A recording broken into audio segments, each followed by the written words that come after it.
የ12ኛ ክፍል ኢንትራንስ ተፈታኞች ውጤታችሁን ዛሬ ከምሽቱ 1 ሰዓት ጀምሮ ማየት እንደምትችሉ የትምህርት ምዘናና ፈተናዎች አገልግሎት ይፋ አድርጓል።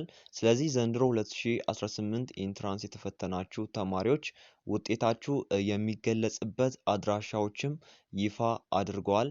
ስለዚህ ዛሬ ነሐሴ 19 ቀን 2018 ዓ.ም ከምሽቱ 1 ሰዓት ላይ ጀምሮ የሚከተሉትን ሊንኮች በመጠቀም ማየት እንደምትችሉ ጭምር የትምህርት ምዘናና ፈተናዎች አገልግሎት አሳውቋል። እናም በፈተና ውጤታችሁ ላይ ምንም አይነት ቅሬታ ቢኖራችሁ በአካል መምጣት ሳያስፈልጋችሁ እዚች ጋር በምታዩት ሊንክ አድራሻ ኮምፕሌናችሁን ወይም ቅሬታችሁን ማቅረብ እንደምትችሉ ጭምር ይፋ አድርገዋል።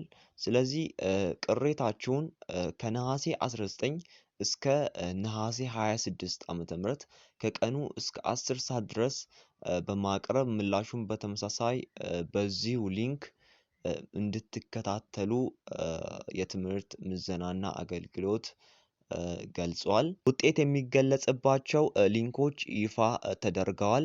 ከዛ በፊት ምናልባት ውጤት ስታዩ ኮኔክሽን ምናምን የሚያስቸግራችሁ ከሆነ ከታች ባስቀመጥኩላችሁ ቴሌግራም ቻናል ጆይን አድርጉና እዛ ላይ እንረዳዳለን።